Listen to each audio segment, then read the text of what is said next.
I'm trying to get the fan like perfectly aimed at me, but I don't think it's quite there.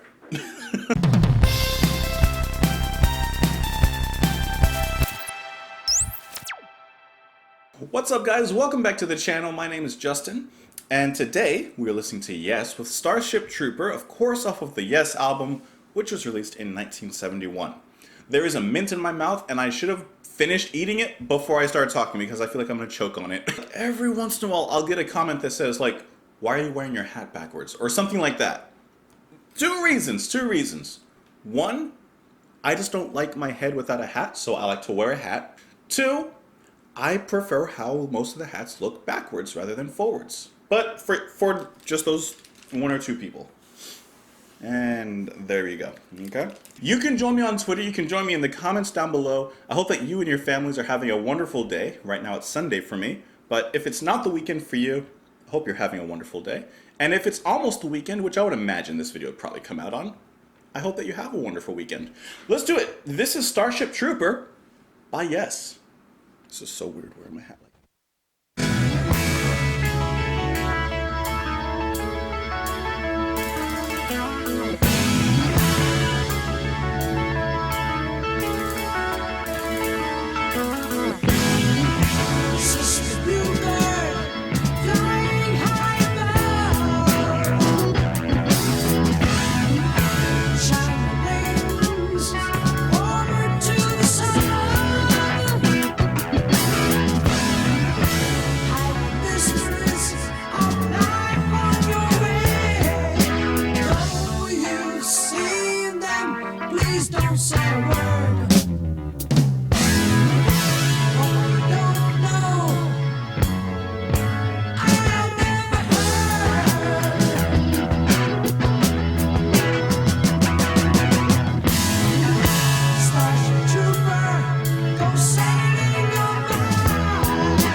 Spoke to me in sweet accustomed ways.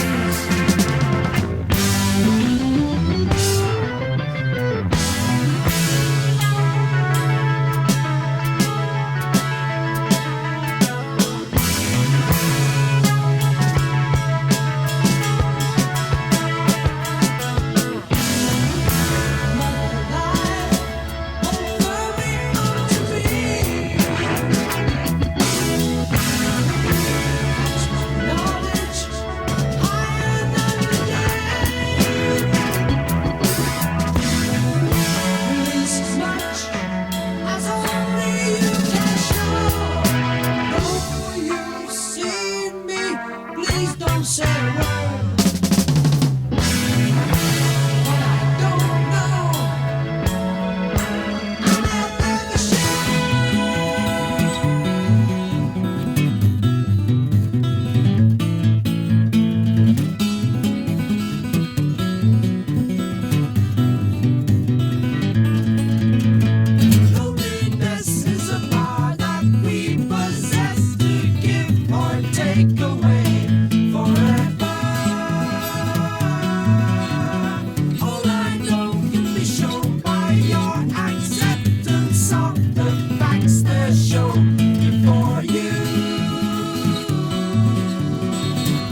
Before I talk about anything else in this song, that was a fantastic ending to it. I really liked the ending. It had this nice grungy build-up, especially with the organ and the bass. The drums remained simple, and they had this nice forward momentum that carried them through to the end. But it was really that solo that came in from Howe that really nicely pushes it over the edge, as well as the bass becoming more intense by Squire as that momentum was carried. That ending was really, as of right now, my favorite part of the song. And I've mentioned this before with some songs, but I just want to make it apparent that this is a song that I'll have to listen to again. Because on first listen, like, there was a lot going on. I enjoyed my, like, first listen of it. I just need to revisit it and, like, really, like, you know, understand and digest it. Do this real quick. This song has a nice lightheartedness to it, which a lot of their music does, which is actually nicely contrasted by the ending, which was a lot heavier.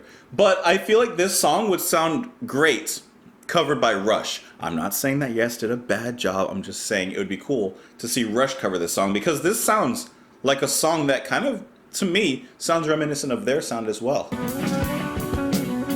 Listen to this that comes in.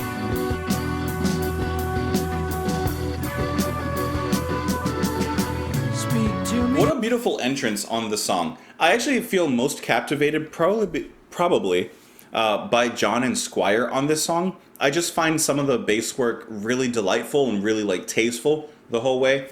John's voice is just so peaceful and is swayed by the music, by the winds of the song. So nice, progressive, and upbeat. Like, Yes has that positive sound. They got that down. But it's in songs like this, besides the ending, which was, like I said, it is a different kind of beast. But it's really, like, in the beginning of this song that it's just so uplifting.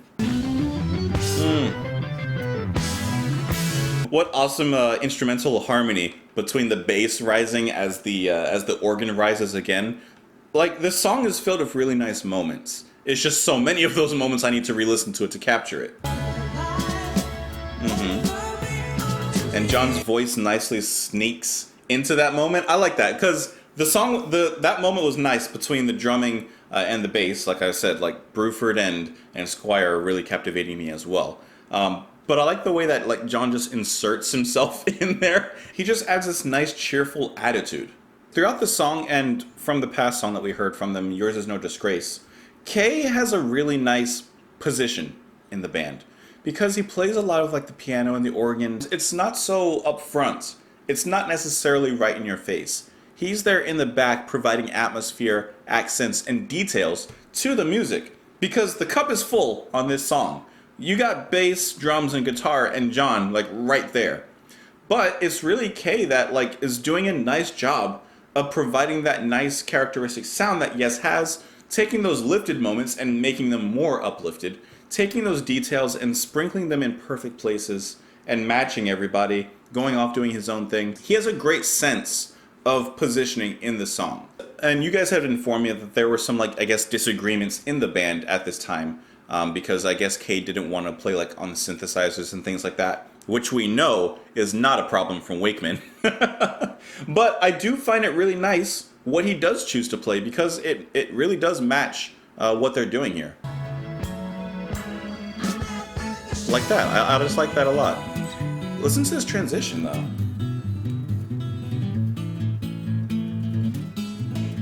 And is that Squire or Howe harmonizing there with John on that section? I'm not sure. I'd have to look it up live, I guess, to see. I like it for at least two reasons. One, it just sounds good. It works in the song. I like how they brought that in and played this little acoustic set within the song. It actually works really well. It even continually lifts that positive atmosphere that they've already established in the song, just in the way that it musically sounds. I also like it because if we go back in the album and we're listening to this as an album listen, Clap is a very solo, like, guitar acoustic driven piece. It sounds fantastic, but it kind of comes out of nowhere as, like, a solo piece. But if you listen to the album, like, in succession, is that how you say it? Then the way that they bring Howe back to do this little acoustic moment here, but with the band this time, It kind of brings it all together, and it brings the whole thing full circle, which of course forged the notion of listening to an album as an album, because it comes together as a complete work, whereas if you're listening to it song by song, Clap may come a little bit out of place in comparison to maybe the rest of the album. But here, if you're listening to it through, it works even better. Beautiful vocal harmonies with the bass really taking over here. This is a fine little pocket right here. Fine little pocket, I don't know what that means. John really sounds great here. His voice is crystal clear, cuts right through. He sounds like effortless. And yes, his composition work is always like really impressive. Just the way that everything comes together. Because there's so much that comes together. But while this is playing, this transition, this guitar setup, first of all, this sound is like alternative rock sound, like grunge a little bit. Okay, I know I'm taking this back a little bit, but so already you have that setup, which is great. This is a great riff, fantastic riff. How do they build up on it? Is that delay? I think that's delay. I don't know guitar things. Squire's becoming a little more aggressive now before bracing to the solo. Like, that is a fantastic build up, and like I said at the outset, that's absolutely my favorite part of the song as of right now. That's just icing on an already good cake. Lyrics, which I did not read at all, and I have no idea what this song is about. Starship Trooper, wasn't that a movie? Yeah, that was that movie with the bugs and the whole thing. A sister bluebird flying high above, shine your wings forward to the sun. Hide the mysteries of life on your way. Though you've seen them, please don't say a word. Starship Trooper goes sailing on by. Catch my soul, catch the very light. Hide the moment from an eager eye. Though you've seen there, please don't tell a soul. What you can't see can't be very whole. Is this like aliens? I don't know. Starship Trooper. I guess that's the first question, is who is the Starship Trooper? It seems that they've maybe seen things, understand things about the universe that maybe other people don't. Because he says, though you've seen there, please don't tell a soul. What you can't see can't be very whole. I have no idea. Apparently, the title of the song is based off of a novel by Robert Heinlein entitled Starship Troopers. John says in an interview in 2013 that I just like the idea of Starship Trooper being another guardian angel and Mother Earth. The third verse was all about, you know who I am, just take care of my soul. So it was as though I was writing about my search for truth and search for an understanding of what God truly is. In the second part of the song, which is entitled Disillusion, he says, loneliness is a power that we possess to give or take away forever. So we can give someone loneliness. I guess there's multiple ways to leave someone alone. Or we can take loneliness ourselves. We can put ourselves into a position that we are alone. All I know can be shown by your acceptance of the facts that are shown before you. So it's how you accept the things that are in front of you. Take what I say in a different way, and it's easy to say that this is all confusion. As I see a new day in me, I can show it to you and may follow. So perhaps in his search for spirituality, things were put in front of him, and it's up to him to kind of understand if this is true or not. All the facts and all the evidence or whatever is there. He has to kind of search for truth. Anyways, the song was good though. I don't know why the third part is called Worm. That I'm slightly curious about. Howe had written the instrumental Worm section while he was in an earlier band. Okay, well I don't know, I just want to know why it's called Worm. So is Life Seeker okay, you're seeking life, you're searching for truth, okay. And then Disillusion, maybe you just don't understand, there's so much, there's so many lies that maybe the truth gets muddled up somewhere, so you just become disillusioned with the search in general. And then maybe Worm, I don't know, we're nothing more than worms because we can't understand bigger things? I don't know. I'm not sure. I'm leaving it at that. Guys, you can join me on Twitter. You can join me in the comments down below. I hope that you're having a fantastic day or weekend, or whichever day this video comes out on. I'll talk to you guys tomorrow. Thank you so much for everything and for continuing to enjoy and watch the videos. Like, share, and all that stuff. I'll talk to you tomorrow. Bye.